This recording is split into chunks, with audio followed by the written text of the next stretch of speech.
Hello friends, foundation course में class 11 के लिए हम फिजिक्स बताएंगे। लेकिन फिजिक्स बताने के पहले हमें आपको कुछ मैथमेटिक्स बताना पड़ेगा।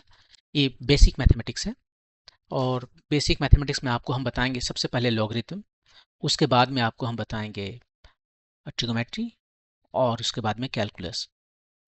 एक और चीज़ का ज़रूरत होगा, वो है वेक्टर अलजेब्रा, लेकिन हम वेक्टर अलजेब्रा नहीं बताएंगे मैथ के कॉन्टेक्स्ट में, क्योंकि जब आप फिजिक्स हम आपको बताएंगे तो थर्ड चैप्टर में वेक्टर अलजेब्रा का एक पूरा चैप्टर ही है, तो हम वहीं पर वेक्टर अलजेब्रा की बात करेंगे। तो सबसे पहले हम आपको लॉगरिदम बताते हैं। तो ये लॉगरिदम क्या है? लॉगरिदम बताने से पहले आपको हम एक्सपोनेंशियल फंक्शन बताएंगे, और एक्सपोनेंशियल फंक्शन बताने से भी पहले आपको हम याद दिलाना चाहते हैं पोलिनोमियल फंक्शन का। आपने पोलिनोमियल फंक्शन पढ़ा है? मान लीजिए आपके पास एक क्वाड्रेटिक इक्वेशन है, ये एक पोलिनोमियल फंक्शन है। क्यूबिक इक्वेशन है, ये पोलिनोमियल फंक्शन है। क्वार्टिक इक्वेशन है, ये पोलिनोमियल फंक्शन है। तो ये सारे जो हैं सो पोलिनोमियल फंक्शन है आपके, और ये बहुत तेजी से ऊपर जाते हैं। मतलब कि यदि आप इसको प्लॉट कीजिए y equal to x square, just इस तरह से दिखता है।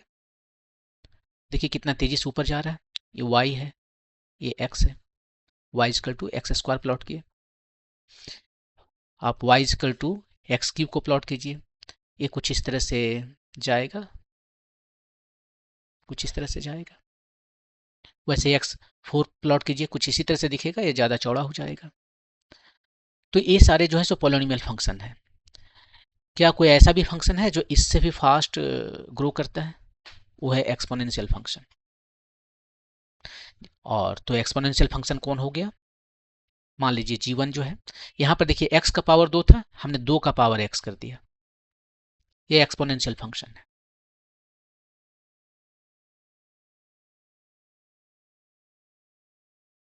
यहाँ पर पावर x का पावर 3 था, यहाँ 3 का पावर x कर दिया। जस्ट बेस और एक्सपोनेंट को हमने यहाँ पर स्वैप कर दिया।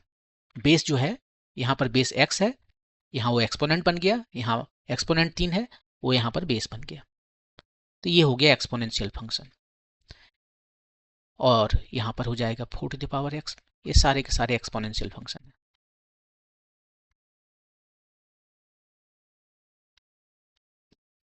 पहले इसका बिहेवियर देख लेते हैं, दोनों कैसे है। ये भी तेजी से ग्रो करता है, और आपको मैंने बताया कि पोलिनोमियल फंक्शन से भी फास्ट ये ग्रो करता है। जिस आप देखिए ये ग्रो कर रहा है, बहुत तेजी से ग्रो कर रहा है। स्ट्रेट लाइन होता तो ऐसे जाता। ये y इक्वल टू एक्स है, ये उससे बहुत तेजी से ऊपर बढ़ रहा है। थोड़ा नीचे कर लेते हैं इसको। इसको जो है सो ओरिजिन से होकर पास होना है, क्योंकि यहाँ पर कोई इंटरसेप्ट नहीं है, तो उससे भी तेजी से बढ़ता है। कैसे बढ़ता है आपको हम एक प्लॉट में यहाँ दिखाते हैं। ये देखिए प्लॉट हमने ऑलरेडी बना रखा है। यहाँ पर 2 ठो प्लॉट है आपके पास। एक प्लॉट है y equal to x to the power 4, जो कि ये पोलिनोमियल फंक्शन है। ये पोलिनोमियल फंक्शन है। और दूसरा ये ब्लू वाला पोलिनोमियल फंक्शन है। और ये जो दूसरा दिख रहा है आपको, ये है एक्सपोनेंशियल फंक्शन। ये है 4 टू द पावर x, और ये ब्लू वाला है x टू द पावर 4। तो देखिए शुरू में क्या हो रहा है। शुरू में तो जो हो रहा है वो हो रहा है। आप यदि इस दो इक्वेशन को देखें यहीं पर, y is equal to x to the power 4 और दूसरा है y is equal to 4 to the power x, आप सिंपली कह सकते हैं कि x इक्वल टू 4 पर दोनों का वैल्यू एक्जैक्टली सेम होगा, राइट? क्योंकि 4 टू द पावर 4 और यहाँ पर भी 4 टू द पावर 4। तो x इक्वल टू 4 एक इसका सॉल्यूशन है, मतलब ये दोनों एक जगह पर कट जाएंगे। ये है। इसके अलावा भी एक और जगह पर कहीं कटेंगे। आप यदि इसे प्लॉट करना चाहो ऐसे, मान लीजिए आप इसको प्लॉट करने चले हो। पहला है y is equal to x to the power 4, तो x इक्वल टू 0 पर y कितना है? 0। यहाँ से स्टार्ट करेगा और उसके बाद में ये कुछ ऐसे जाएगा, ठीक है। और दूसरा प्लॉट जो है वो उसको हम यदि लेते हैं y is equal to 4 to the power x, तो x इक्वल टू 0 पे कितना है वैल्यू इसका? 1। 4 टू द पावर 0 1 हुआ, तो यहाँ से स्टार्ट करेगा। ये यहाँ से स्टार्ट करेगा 1 से, और ये स्टार्ट कर रहा है 0 से। 1 से चल रहा है, 1 से चला तो इसको कहीं पर क्रॉस करेगा, और क्रॉस करने के बाद में ये फिर ऐसे करके इसको अब जो है सो टेक ओवर करेगा। ये फंक्शन जो है एक्सपोनेंशियल है, इसको तो इससे फास्ट जाना है तो कहीं ना कहीं तो टेक ओवर करेगा, कुछ इस तरह से। वही इस प्लॉट में मैं आपको दिखा रहा हूँ। यहाँ पर देखिए, शुरू में जो है सो कौन बड़ा है, शुरू में बड़ा है ये वाला 4⁻x, क्योंकि वो 1 पर है। यहाँ पर देख सकते हो 4⁻1 पर है, और बाद में फिर यही बड़ा हो गया, लेकिन बीच में जो है सो ए बड़ा रहता है। तो यानी वो इंपॉर्टेंट नहीं, इंपॉर्टेंट ये है कि एक वैल्यू के बाद में, जैसे यहाँ पर x=4 के बाद में ये इसको टेक ओवर कर लेता है, और ये हमेशा और भी तेजी से बढ़ते चला जाता है। ये हमने x=4 पर लिया, यदि x=10 लेता, 10 एंड 10⁻x, तब ये और भी ज़्यादा दिखता। ठीक है, तो ये फंक्शन हमारा जो है कोई नंबर बेस का पावर वेरिएबल x, यही हमारा एक्सपोनेंशियल फंक्शन है। और ये एक्सपोनेंशियल फंक्शन क्या है, इसके दो प्रॉपर्टी हैं। पहला प्रॉपर्टी ये है कि आप देख सकते हो कि ये जो है सो मोनोटोनिक है। मोनोटोनिक का मतलब है, इसका प्रॉपर्टी है ये मोनोटोनिक है। मोनोटोनिक मतलब कंटिन्यूसली बढ़ेगा या घटेगा, जो भी होना है उसका नेचर चेंज नहीं करता है। इंक्रीजिंग और डिक्रीजिंग फंक्शन होता है, या तो बढ़ रहा है या घट रहा है। यहाँ पर 4 लिया ना, 4⁻x 4⁻−x करते तो घटता। इंक्रीजिंग और डिक्रीजिंग, चाहे जो भी हो रहा हो, वो बढ़ रहा हो या घट रहा हो, एक ही जैसा उसका बिहेवियर, हर जगह बढ़ रहा है इस केस में देखिए। लेकिन ये जो फंक्शन दिख रहा है आपको x⁴, वो डिपेंडिंग उसका पावर, यदि यहाँ इवन पावर है तो ये नॉन मोनोटोनिक हो गया। पहले देखिए घट रहा है, घटते घटते 0 आया, फिर बढ़ रहा है, ऐसा बिहेवियर ये नहीं दिखाता। और दूसरा इसका जो प्रॉपर्टी है वो है आफ्टर सम टाइम, मतलब इस केस में x greater than 4 यदि है तो ये जो है सो बहुत फास्ट ग्रो होता है, फास्ट ग्रो होता है, इसलिए तो इसको एक्सपोनेंशियल फंक्शन कहते हैं। एक्सपोनेंशियल का मतलब क्या होता है, जैसे उसका इनकम एक्सपोनेंशियली ग्रो कर रहा है, या उसका बिजनेस एक्सपोनेंशियली ग्रो कर रहा है, मतलब बहुत बहुत तेजी से ग्रो कर रहा है। तो एक्सपोनेंशियल का मतलब यही हुआ कि जो बहुत तेजी से होता है, जैसे बैक्टीरिया का ग्रोथ एक्सपोनेंशियली हो रहा है, बहुत तेजी से हो रहा है। लिटरल मीनिंग में जो एक्सपोनेंशियल का मतलब होता है कि बहुत बहुत फास्ट। तो यहाँ पर ये जो फंक्शन है आपको दिख रहा है, ये बहुत बहुत फास्ट है, यही एक्सपोनेंशियल फंक्शन है। अब आप कहोगे कि एक्सपोनेंशियल हमने जो भी पढ़ा है वो तो 4 का पावर x नहीं पढ़ा है, वो हमने पढ़ा है e का पावर x या e का पावर -x, ये हमारा एक्सपोनेंशियल फंक्शन है, हमने तो ऐसा ही पढ़ा है।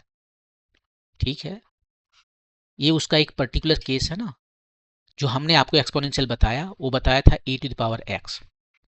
ए का वैल्यू यदि हमने e लिख दिया है, ये e क्या है, e है यूलर नंबर, ये है यूलर नंबर, यूलर मैथमेटिशियन के नाम पे है, शायद ये स्विट्जरलैंड का मैथमेटिशियन था, और इसका वैल्यू होता है 2.718। इतना कहाँ से आता है ये, यदि आप इसको जानना चाहो कहाँ से आता है, तो इसके लिए आपको हम एक स्टोरी बताएंगे। वो है ग्रीडी साहूकार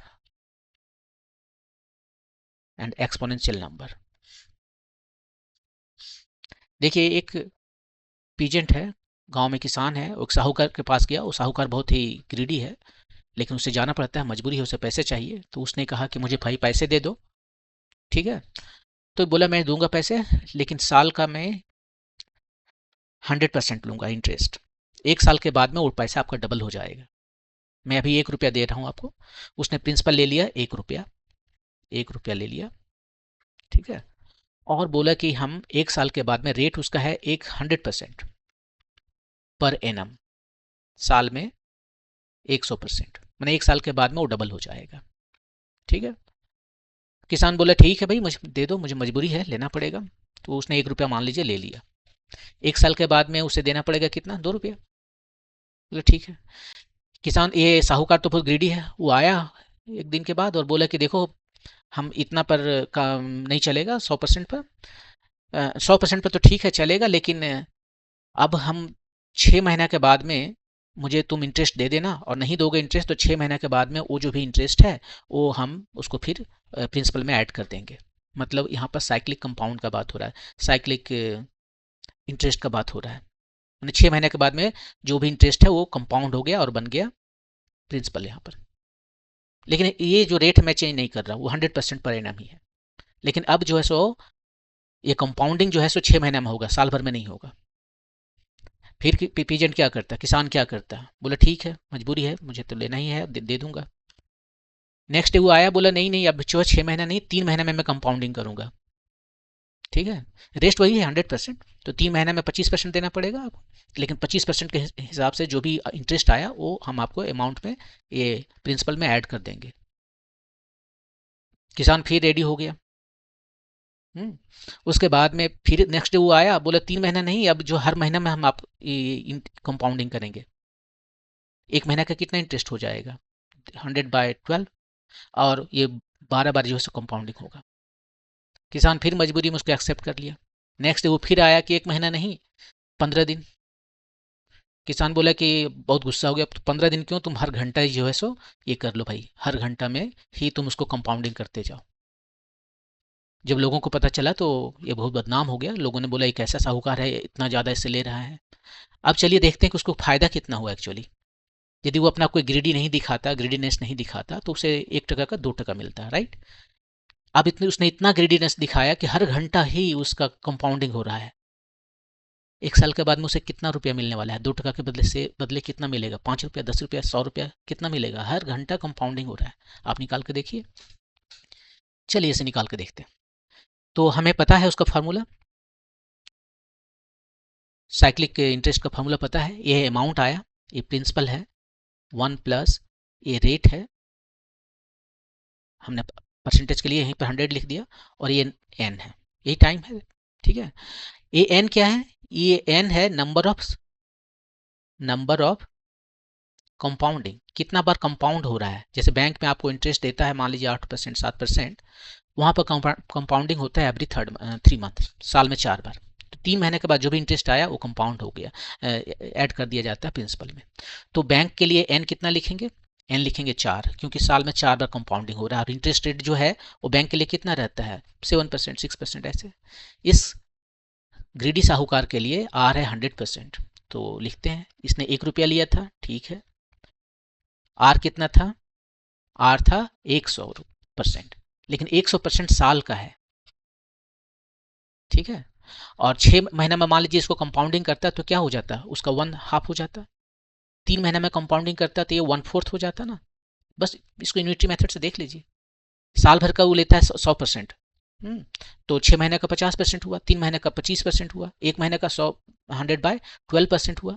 यहाँ पर उसके पास कितना है, ये आर जो है वो तो है 100/100, और यहाँ पर डिवाइड कर रहे हैं कितना से, जितना भी बार यहाँ पर आपको लेना है ये एन, जितना बार कंपाउंड हो रहा है उतना से यहाँ हमें डिवाइड करना पड़ेगा ना। जैसे कि बैंक के केस में ये एन जो है सो 3 है, 3 नहीं 4 है, तो आर जो है वो 7% मान लीजिए आपको दे रहा है। तो एक कंपाउंडिंग जो टाइम है, जितना जब हम कंपाउंड करने जा रहे हैं तब ये 4 से में डिवाइड करना पड़ेगा। 7/4% हमें इंटरेस्ट रेट लिखेंगे यहाँ पर। यहाँ एग्जैक्टली हम सेम कर रहे हैं, इसको टाइम लिखते तो ठीक रहता है। ये टाइम है, और टाइम जो है सो हो गया आपका n टाइम्स एक कंपाउंडिंग वाला जो टाइम है, यहाँ पर कंपाउंडिंग इतना बार कंपाउंडिंग हो रहा है, और ये 3 महीना है, वो है 3 महीना टाइम्स 4 बार कंपाउंडिंग हुआ, ये 1 साल आ गया। तो ये आपका इंटरेस्ट रेट जब कंपाउंड हो रहा है, अब यहाँ पर 1 घंटा में इंटरेस्ट रेट दिया जा रहा है, ठीक है। तो यहाँ पर n कितना हो गया, n हो गया आपको 360, नहीं n हो गया आपको कितना घंटा आ गया 1 साल में, 1 साल में कितना घंटा आ गया, तो 1 साल में आ गया आपको 365 डेज टाइम्स 24 आवर, इतना आ गया। अभी n ही रखते हैं, इसको बाद में हम सब्सटीट्यूट कर लेंगे। ये 100 कट गया, आ गया आपका 1+1/n⁴ n, इतना उसे देना पड़ेगा। और n का वैल्यू कितना है देख लीजिए यहीं पर, एवरी आवर जो है सो कंपाउंडिंग हो रहा है, तो एक साल में 365 दिन और एक दिन में 24 घंटे, इतना बड़ा नंबर है। अब आप कैलकुलेटर यूज कीजिए और इसको बनाइए और देखिए कि कितना आएगा। मैंने कैलकुलेटर यूज किया और इसका वैल्यू आ रहा है 2.71812669 ऐसे आ रहा है, मतलब कि ये 2.718 आ रहा है। यही आपका यूलर नंबर है। तो देखिए ग्रीडी जो साहूकार है उसने बहुत ग्रीड दिखाया और 1 टका का 2 टका तो वैसे ही मिलता उसको, 100% बोल दिया था। यदि कंपाउंडिंग जस्ट एक बार करता या नहीं करता तो 1 साल के बाद में उसे 1 रुपया का 2 रुपया तो ऐसे ही बनना था। लेकिन इतना ग्रीडी दिखाने के बाद भी उसको जो अमाउंट मिल रहा है जस्ट 2 रुपया 72 पैसे मिल रहे हैं। ये है यूलर नंबर। नेचर ने कंट्रोल करके रखा है हर चीज़ों को, इससे ज़्यादा नहीं जा सकता। तो यही यूलर नंबर है जिसको आप एक्सपोनेंशियल में देखते हैं यहाँ पर, जिसको नहीं, जो फेमिलियर एक्सपोनेंशियल जो आप देख रहे हो, exponential x, exponential minus x, ये वही नंबर है। जब हम फंक्शन की बात करते हैं जनरल में तो a to the power x यही एक्सपोनेंशियल फंक्शन है। यहाँ पर ए का वैल्यू ई लिखने पर जो हमारा जाना पहचाना एक्सपोनेंशियल फंक्शन नजर आता है वो ये है। ये दोनों में कोई ज़्यादा फर्क नहीं है, बस एक फर्क है कि एक फैक्टर यहाँ पर आ जाएगा। ये जो वैल्यू यहाँ यदि आप एक्सपोनेंशियल का प्लॉट करें, या तो इसका प्लॉट कीजिए या फिर इसका प्लॉट कीजिए ई टू द पावर एक्स का, ये दोनों एक जैसा दिखेंगे। ये दोनों जो है सो एक जैसा दिखेंगे, केवल एक फैक्टर का डिफरेंस है दोनों में। ये बाद में आपको बताएंगे वो फैक्टर कितना है। तो ये था एक्सपोनेंशियल फंक्शन, लेकिन हम तो आपको बताने चले थे लॉगरिथमिक फंक्शन। लॉगरिथमिक फंक्शन क्या है? जब हम एक्सपोनेंशियल फंक्शन आपको बता चुके हैं, तो लॉगरिथमिक फंक्शन है उसका उल्टा, रेसिप्रोकल। ये लॉगरिथमिक फंक्शन जो है वो है एंटी एक्सपोनेंशियल फंक्शन। जो आपने एक्सपोनेंशियल फंक्शन देखा है उसका एंटी है। जैसे कि 5 का एंटी कितना है? 1/5। ये इसका रेसिप्रोकल है, दोनों को मल्टीप्लाई कीजिए कितना आता है? 1। वैसे ही यहाँ पर ये जो एंटी फंक्शन है ये एंटी एक्सपोनेंशियल है। आप देखिए आपके पास ये एक्सपोनेंशियल है फंक्शन, लॉगरिथमिक निकालना है तो उसका एंटी ले लेंगे,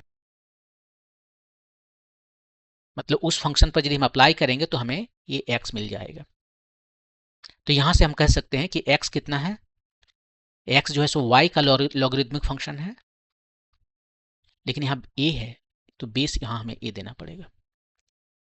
नहीं तो y जो है सो एक जगह ऐसे लिखेंगे a to the power x, कहीं पर लिखेंगे b to the power x, और दोनों ही केसेस में हम कह देंगे x equal to log of y। तो दोनों तो सही नहीं है। जैसे कि मान लीजिए आपको एग्जांपल दे रहा हूँ, यहीं पर एक नंबर हम लिखते हैं 10 is equal to 10 to the power 2, मान लीजिए 100 इक्वल टू, ठीक है। तो 2 को हम कह सकते हैं कि 2 जो है सो हमारा लॉग है 100 का, ठीक है। फिर हम इसको ऐसे लिख सकते हैं कि 4 is equal to 2 to power 2। तो यहाँ पर भी 2 जो है सो लॉग हो गया 4 का। तो ये कन्फ्यूजन हो गया ना, ये लॉग 10 का है वैल्यू, ये लॉग 4 का वैल्यू, दोनों लॉग ये कितना आ गया? लॉग 100 का वैल्यू 2, लॉग 4 का वैल्यू भी 2 आ गया। तो ये दोनों का वैल्यू 2 कैसे आ सकता है? तो उससे डिफ्रेंशिएट करने के लिए इसका बेस 10 है वो यहाँ लिख देते हैं, log of 100 to the base 10, log of 4 to the base 2। अब ठीक है, तो वही यहाँ पर मुझे इसका लिखना पड़ेगा। यही डेफिनेशन है कि यदि हमारे पास एक एक्सपोनेंशियल फंक्शन है, so y equal to a to the power x, general exponential function, तो ये जो एक्सपोनेंट है वही लॉग है इस नंबर का टू द बेस a। अब आप, मैंने आपको बताया था कि ये दोनों एक दूसरे के एंटी है, तो आप लगा के देख लीजिए। ये y है, एक्सपोनेंशियल फंक्शन है, यदि हम इस पर लॉग लगा देते हैं सेम बेस पर, ठीक है, लगा के देख लीजिए, ये खत्म हो गया, ये लॉग और एक्सपोनेंशियल दोनों खत्म हो गया, आपको x मिल गया। यही डेफिनेशन भी है ना, देखिए वही तो मैंने यहाँ पर लिखा, लॉग लगा दिया इस पर तो एक्सपोनेंशियल खत्म हो गया, आपको x मिलेगा। और एक ये हुआ, और दूसरा ये है, इसका उल्टा भी देखना होगा आपको। यदि मान लीजिए आपके पास कहीं पर z is equal to log of a, मान लीजिए m है, ठीक है। अब इस नंबर पर जो है सो यदि हमने लॉग लगा दिया, एक्सपोनेंशियल लगा दिया e to the power g, A लगा दिया है, ई नहीं ए, जो बेस है बेस सेम रहना चाहिए। A to the power log of a m, ये एक्सपोनेंशियल और ये लॉग दोनों खत्म, एंटी है ना, बच गया ए एम। तो आपको ए का पावर जेड जो है सो एम आ गया, यही जो है सो ये वाला नंबर है ना, यहीं से तो ये नहीं है, लेकिन इस तरह से हो गया, आपको देख लीजिए। जेड जो है सो यदि लॉग है तो a to the power z is equal to m है, इसका जस्ट उल्टा देखिए, ये दोनों जो है इसी का उल्टा देखिए, x equal to log of a y, तो y equal to a to the power x, exactly same आया। तो कहने का ये मतलब है कि लॉग फंक्शन और एक्सपोनेंशियल फंक्शन ये दोनों एक दूसरे के एंटी है। जैसे 5 और दूसरा एंटी मतलब रेसिप्रोकल से कट के दोनों एक बन जाता है, वैसे ये दोनों जो है सो एक दूसरे को काट देते हैं। लॉग ऑफ ए और ए एक्सपोनेंशियल है, ये कट गया, आपको एम सीधे मिल गया। ठीक है, अब इसका थोड़ा सा डोमेन वगैरह देख लें कि क्या कितना वैल्यू हो सकता है डिफरेंट पैरामीटर का। तो सबसे पहले लिखते हैं y जो है सो हमारा लॉग है किसी नंबर x का टू द बेस a। ये क्या क्या हो सकता है, आप देखिए यहाँ पर जरा सा, ये क्या सारे वैल्यू पॉसिबल है या कुछ वैल्यू जो है सो ये नहीं हो सकता। x भी वैसे ही, क्या x के सारे वैल्यू पॉसिबल है। ये देखिए, यदि हम ऐसे बोले कि ये हमारा बेस है, ठीक है, बेस है, अब बेस को हमने रख लिया 1, तो 1 टू द पावर 10 कितना आया 1, 1 टू द पावर 20 कितना आया 1, 1 टू द पावर 30 कितना आया 1। ये क्या दे रहा है हमें, ये हमें दे रहा है, यदि हम लॉग का डेफिनेशन यूज करें तो जो एक्सपोनेंट है वही हमारा लॉग है, किसका, इस नंबर का टू द बेस 1। यहाँ पर हमारा लॉग कितना है 20 है, log of 1 to the base 1। यहाँ पर लॉग कितना है, एक्सपोनेंट हमारा लॉग है, किसका लॉग है, इस नंबर का टू द बेस 1। ये तो पूरा गलत हो गया, देखिए log of 1 to the base 1, कभी 10 कभी 20 कभी 30, ये तो वेल डिफाइंड नहीं है। इसका मतलब है कि ए हमारा एक नहीं हो सकता है, पहला कंडीशन। ए को 1 नहीं रखिए, 1 छोड़ के कुछ भी आप रखिए अलग अलग नंबर आएगा। जैसे ही 1 को बढ़ा के 1.01 कर देंगे, ये नंबर कुछ और होगा, ये नंबर कुछ और होगा, ये नंबर कुछ होगा, तो यहाँ पर जो नंबर आ रहा है वो चेंज हो जाएगा, और तब ठीक है। तो पहला कंडीशन ये है कि ये जो बेस है वो 1 नहीं हो सकता, पहला कंडीशन। दूसरा कंडीशन, क्या ए नेगेटिव हो सकता है, ए जो है सो नेगेटिव हो सकता है क्या, या इसको भी केवल पॉजिटिव रहना है। तो यदि ये नेगेटिव है तो यहाँ पर देखिए e to the power y equal to x है, ठीक है। ए को यदि मैंने नेगेटिव ले लिया, एक नेगेटिव नंबर ले लिया और उसका कुछ भी एक्सपोनेंट है, तो हमें जो वैल्यू आएगा वो कैसा आएगा, वो तो डिपेंड करता है y पर। y मान लीजिए इवन नंबर है तो ये पॉजिटिव हो जाएगा, लेकिन यदि ऑड नंबर है तो वो नेगेटिव आएगा। लेकिन ये यदि रैशनल रह गया तो, फ्रैक्शन जैसे वगैरह हो गया तो उस केस में ये रियल नंबर नहीं रहेगा। उदाहरण के लिए, एग्जाम्पल के लिए देख लीजिए, यदि मैं इसको ले लेता हूँ -2 और y को ले लेता हूँ पावर हाफ, तो ये क्या आ गया, इस तरह का नंबर आ गया। ये क्या रियल नंबर है, ये रियल नंबर नहीं है, ठीक है। तो ये कंडीशन हमारा आ गया कि ये हमारा नेगेटिव नंबर नहीं होना चाहिए। देखिए यदि y इक्वल टू 2 है तब तो ठीक है, y इक्वल टू 3 है तो भी ठीक है, इंटेजर है तब तो ठीक है, लेकिन यदि इंटेजर नहीं रहा, फ्रैक्शन हो गया, तब हमारे पास जो नंबर आता है वो रियल नहीं रहता। तो यदि हम रियल नंबर में डील कर रहे हैं तब हमें कहना पड़ेगा एक्स ए जो है सो 1 से कम नहीं होगा, मतलब 1 से ज़्यादा होगा। तो पहली बात ये 1 नहीं हो सकता, और दूसरा ये जो है सो 1 से ज़्यादा होना चाहिए। 1 से ज़्यादा नहीं, निगेटिव की बात कर रहा हूँ ना, तो 0 से ज़्यादा होना चाहिए। तो दूसरा कंडीशन है कि ये 0 से ज़्यादा होना चाहिए फॉर वाई। यदि हमें रियल नंबर की बात कर रहे हैं तो लॉग वगैरह जो आए वो रियल नंबर की बात कर रहे हैं। तो तीसरा, जिसका हम लॉगरिथमिक ले रहे हैं वो एक्स, वो क्या हो सकता है, नेगेटिव क्या, पॉजिटिव होगा चलेगा। एक से ज़्यादा होगा चलेगा, एक से कम होगा चलेगा। यहीं पर देखिए कहाँ से डेफिनेशन कहाँ है, ये देखिए डेफिनेशन है।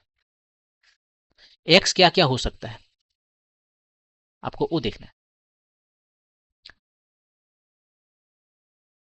ए जो है से एक नहीं है और जीरो से बड़ा है, ठीक है। जीरो से बड़ा नंबर आप लीजिए, अपने पॉजिटिव नंबर को कोई भी नंबर से आप उसका एक्सपोनेंट ले लीजिए, यहाँ पर लिखते हैं, ये हमारा डेफिनेशन है। और ए हमारा पॉजिटिव है एक छोड़ के, उसका कोई भी पावर यदि हम ले लेंगे तो ये तो हमें रियल नंबर ही आएगा ना। एक से यदि बड़ा रहा तो एक से बड़ा हो जाएगा, एक से छोटा रहा तो ये एक से छोटा हो जाएगा। यदि y पॉजिटिव रहा तब तो ये बढ़ेगा, और y नेगेटिव रहा तो घटेगा, और घट के कहाँ तक जाएगा।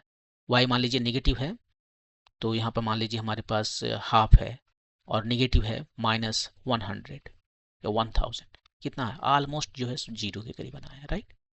तो ये जीरो से नीचे नहीं जा पाएगा, आप इसको इन्फिनिटी भी ले लीजिए तो भी जीरो आ गया, जीरो से नीचे नहीं जा पाएगा। और यहाँ पर जो हम ले रहे हैं ये पॉजिटिव नंबर, ये तो पॉजिटिव है ये y, तो x का जो वैल्यू आ रहा है वो रियल आ रहा है।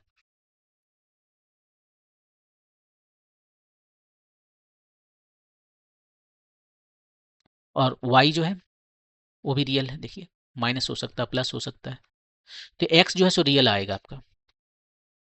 यदि आप ये कह रहे हो कि भाई हमारा जो x जो है वो भी आपका आ गया रियल नंबर में, और y भी जो है सो रियल नंबर में, यदि आप सब कुछ रियल में चाह रहे हो तो ये कंडीशन है आपका कि x जो है वो आपका रियल रहे। यदि x को आपने रियल नहीं रखा, ये रियल मैंने रियल लिख दिया, इसको मैंने जीरो से बड़ा लिखना था ना, x जो है सो पॉजिटिव लिखना पड़ेगा, x जो है सो जीरो से बड़ा लिखना पड़ेगा, पॉजिटिव। यदि x जीरो से बड़ा नहीं है तब y जो है सो एक कॉम्प्लेक्स नंबर आएगा।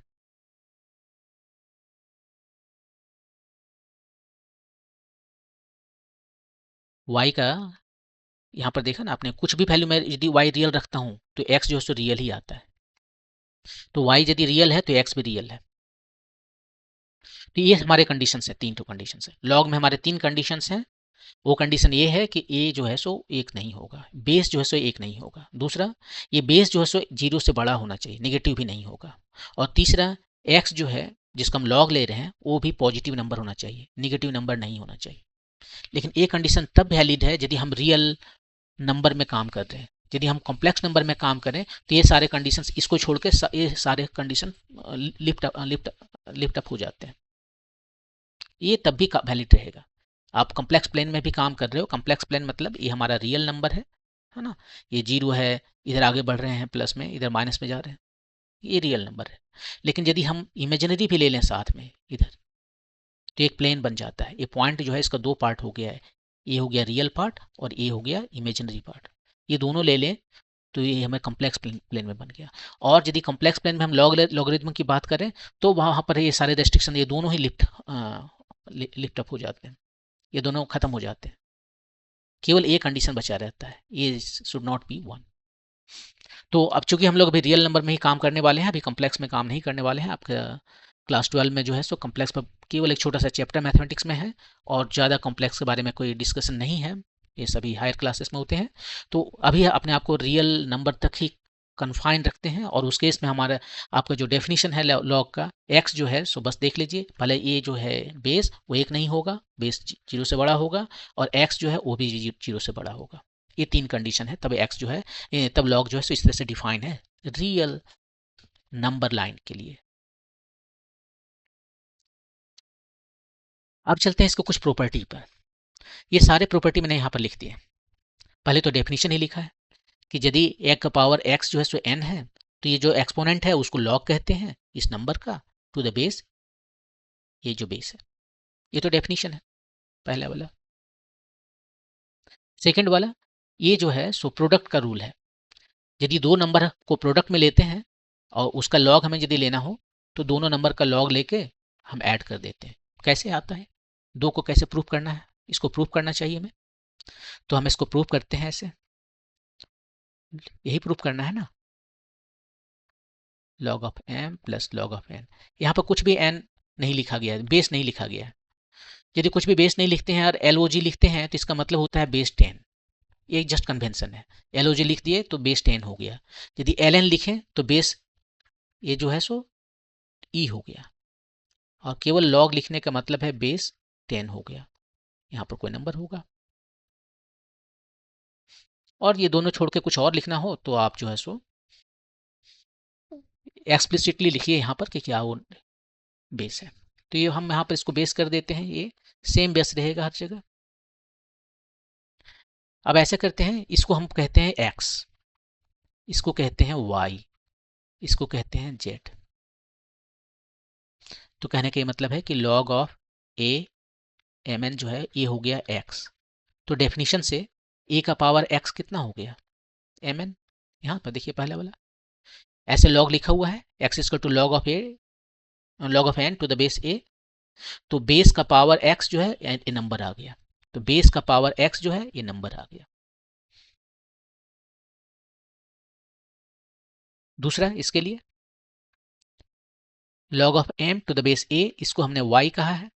तो फिर डेफिनेशन से बेस का पावर m आ गया। और तीसरा log of n to the base a equal to z है। तो यहां पर बेस का पावर z, ये हो गया नंबर। ये तीन ठो इक्वेशन आपके पास आया और यही तीनों आपको प्रूफ कर देगा। क्या करना है एक्चुअली, ये क्या है, x equal to y z proof करना है ना। x इक्वल टू वाई को z से मल्टीप्लाई कीजिए, अपने आ जाना चाहिए। तो वाई जेड निकाल लीजिए यहाँ से, वाई जेड, वाई मतलब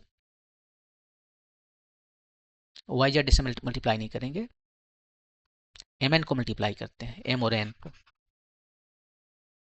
ये आपके पास तीन इक्वेशंस हैं,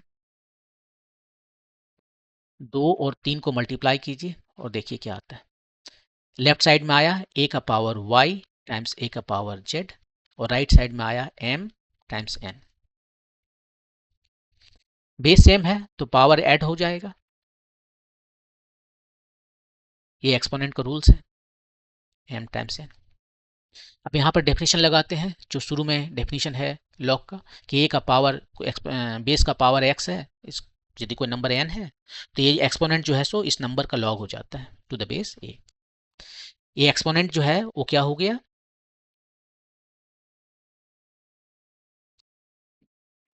नहीं वैसे नहीं करेंगे, ये यहीं पर ऐसे आया हुआ है,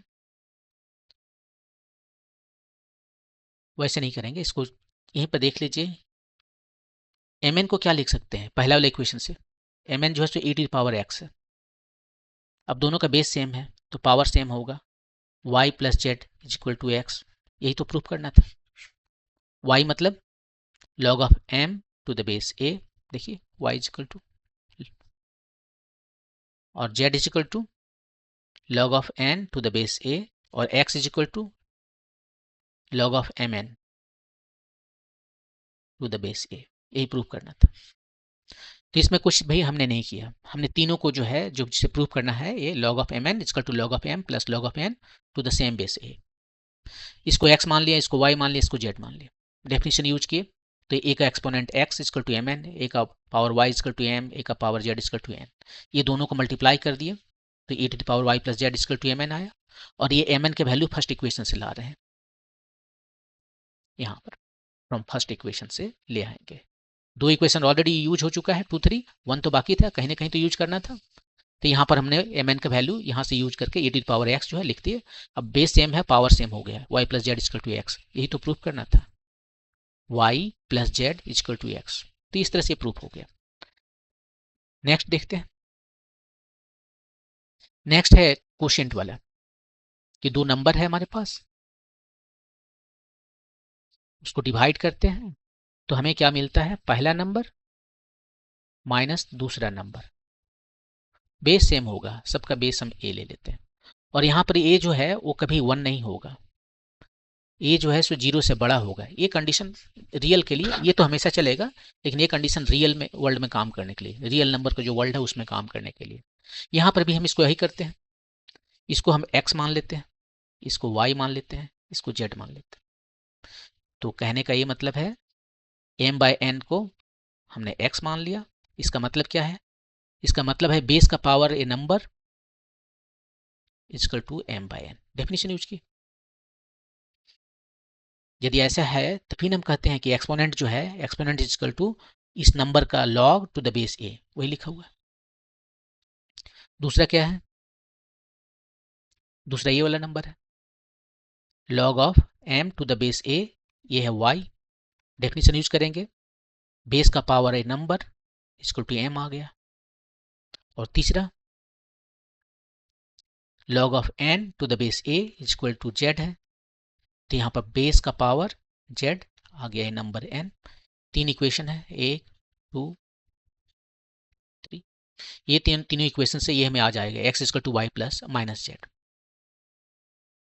तो y माइनस जेड है, यहाँ पर हम क्या करते हैं, 2 को 3 से डिवाइड कर देते हैं, 2 को इक्वेशन 3 से हम डिवाइड करते हैं, क्या मिलता है हमें, इधर है a to the power y, a to the power z, m by n। Same base है, डिवीजन में है, तो इसका पावर लिख सकते हैं y minus z, m by n।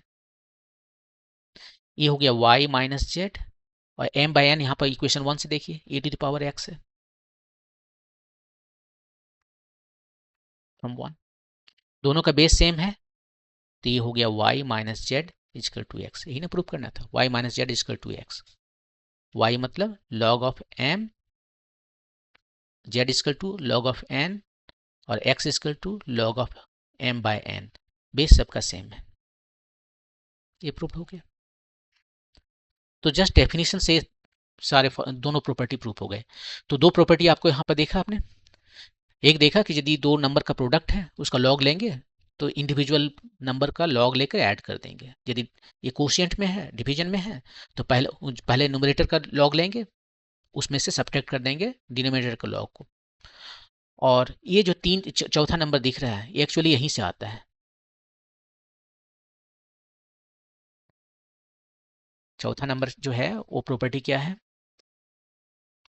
Property है कि log of m to the power n is equal to n log of m।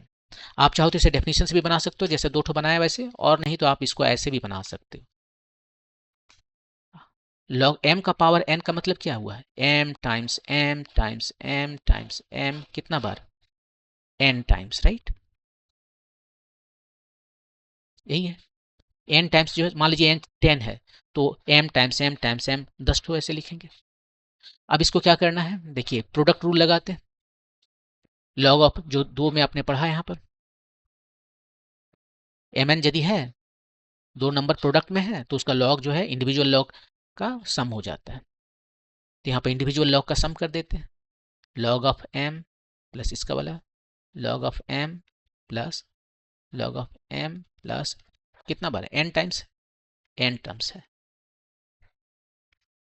सबको ऐड कीजिए, सब तो सेम ही है, n टर्म्स हो जाएगा, n log ऑफ m, ये आ गया, प्रूफ हो गया। ये हमने बेस लिखा ही नहीं, ये सब बेस के लिए जो वैलिड बेस है उसके लिए काम करेगा।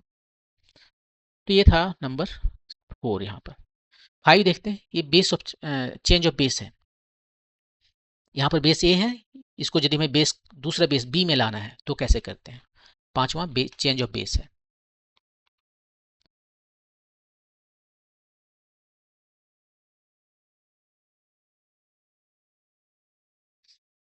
आपको प्रूफ ये करना है कि हमारे पास कोई नंबर है ऐसे, log of m to the base a, इसका यदि हमें लिखना हो, बेस चेंज करना हो, तो log of m divided by log of a, पहले m है नंबर, उसको log ऑफ m लिखेंगे divided by log of a, और बेस यहाँ मर्जी से अपना कुछ भी दे देंगे। ऑफ कोर्स b जो है सो 1 नहीं होना चाहिए, और रियल वर्ल्ड में रहना है तो b को 0 से बड़ा होना चाहिए, बहुत सिंपल। कोई दूसरा नंबर ये नहीं लेना, b को 1 नहीं ले सकते, बाकी सब काम करेगा। b को 0 से बड़ा लेना है यदि हमें रियल नंबर में रहना है तो, और यदि कम्प्लेक्स प्लान में जाना है तो b को 0 भी रहना जरूरी नहीं। इसको प्रूव करते हैं,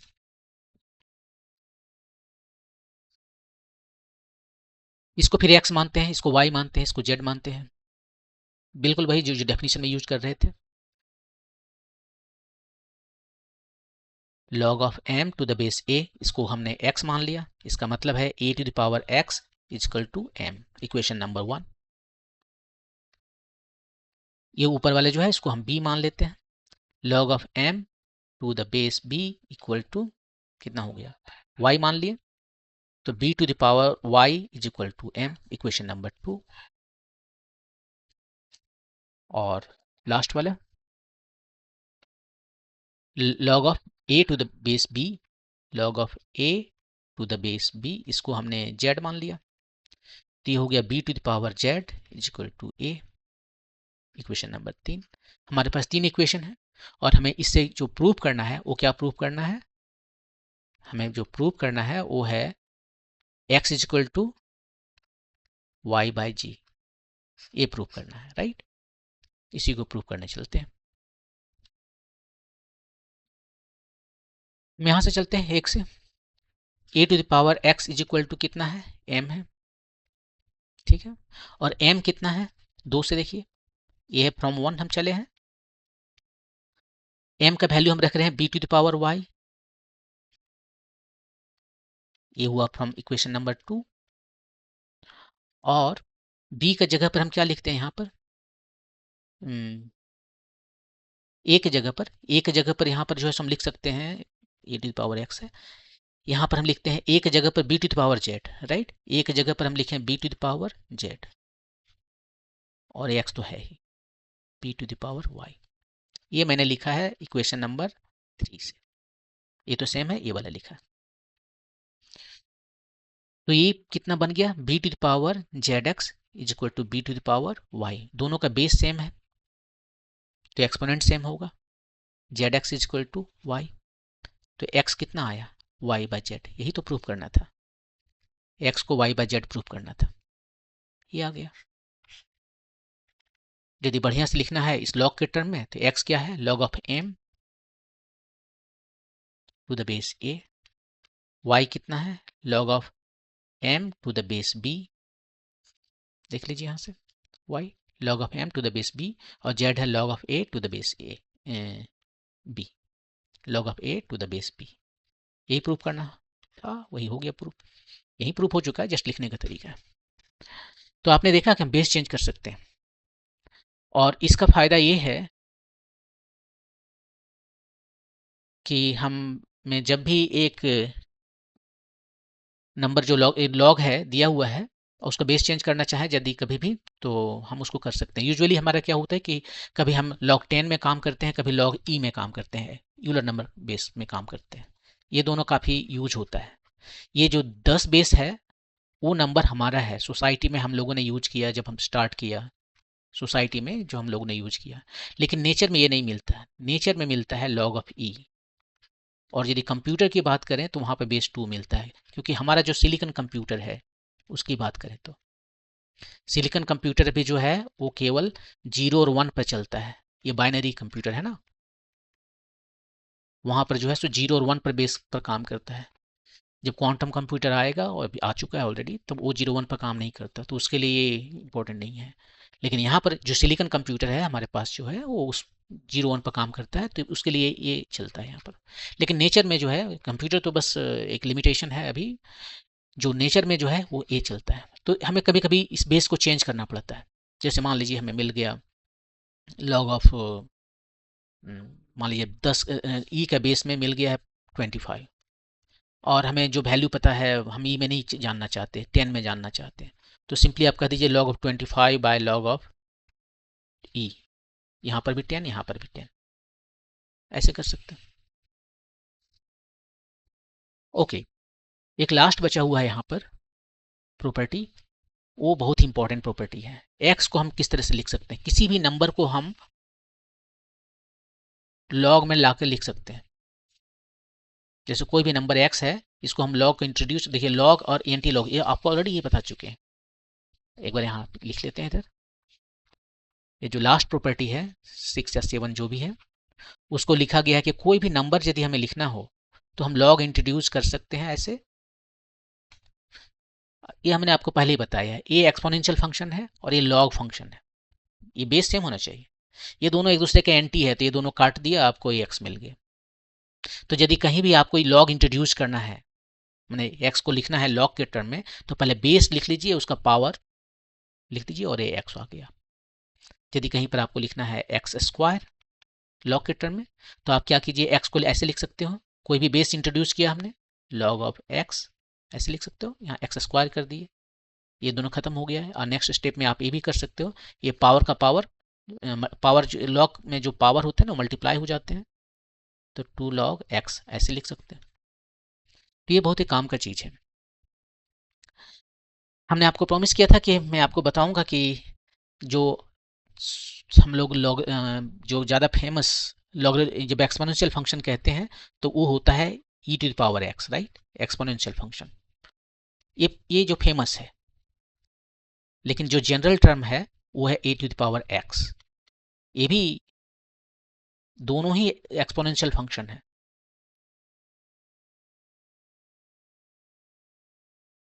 और दोनों सेम है, जस्ट एक फैक्टर का प्रॉब्लम है, यही बताया था ना।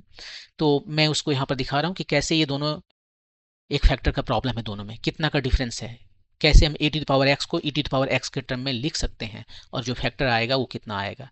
कहने का ये मतलब है हम इसको लिख सकते हैं ई टू द पावर एक्स और सम फैक्टर, ये फैक्टर कितना है ये पता करना है।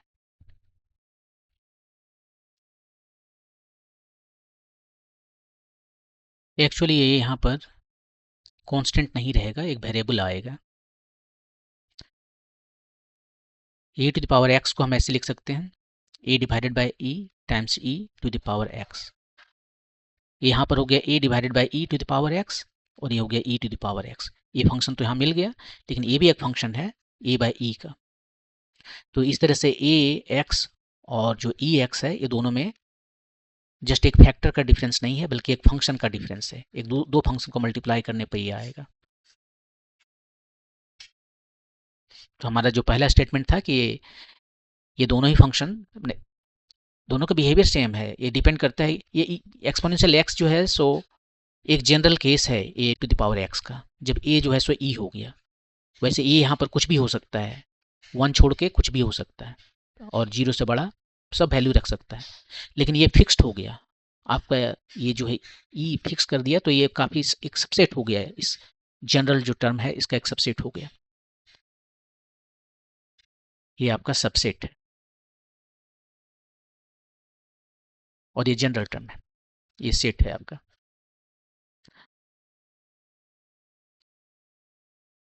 तो ये था लॉगरिथमिक फंक्शन। एक बार प्लॉट देख लेते हैं इसका कैसा है। जब भी किसी फंक्शन को हम देखते हैं तो हमें उसका प्लॉट देखना चाहिए कि वो कैसा दिखता है। तो ये हम एक्स एक्सिस बना रहे हैं, और ये वाई जो है सो यहाँ पर हम लॉग बना रहे हैं। तो पहले हम लिखते हैं y is equal to log of 10x का, और इसी में जो y जो है हम इसको भी बनाएंगे ex का, x to the base e, log of x to the base 10 और log of x to the base e, Euler number है जिसका वैल्यू है 2.718। ये कैसे होगा, x इक्वल टू 1 पर कितना वैल्यू आएगा, 0, तो x इक्वल टू 1 पर ये 0 आएगा। ये x इक्वल टू 1 पर कितना आएगा, ये भी 0 आएगा। बेस चाहे कुछ भी हो, 1 का लॉगरिथमिक हमेशा 0 आता है। लॉग ऑफ 1 जो है सो हमेशा 0 है, कोई भी बेस के लिए हो। क्यों, डेफिनेशन से e to the power x equal to n, तब हम कहते हैं कि x equal to log of n to the base a। n को 1 का रखना है, ये 1 कब आएगा, यदि ये 0 होगा तभी 1 आ सकता है, राइट। इसलिए बेस चाहे कुछ भी हो, 1 का लॉगरिथम जो है सो 0 आता है, 1 का लॉगरिथम 0 आता है। तो ये 1 है, x यहाँ पर x की जगह पर 1 है, तो ये 0 आ गया। और उसके बाद में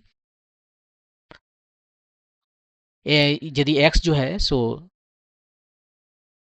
10 होगा तो कितना आएगा, 1 होगा, कुछ यहाँ पर आएगा, ये मान लीजिए 1 हमारा है।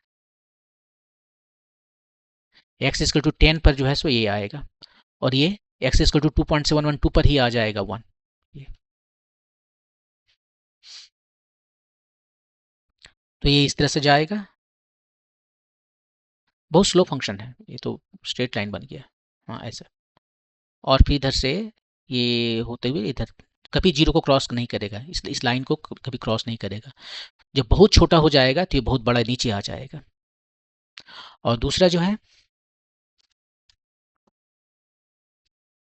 सो ब्लू लाइन से बनाते हैं।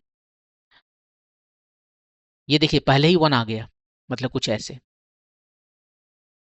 और यहाँ पर तो मैच करना ही है, राइट, 1 तो आना ही है, और ये नीचे आ जाएगा। तो ये आपका है e to the power log of x to the base e, और ये है log of x to the base 10। जितना बड़ा बेस रहेगा ये उतना ही छोटा होगा, और ये बहुत ही स्लो वेरिंग फंक्शन है।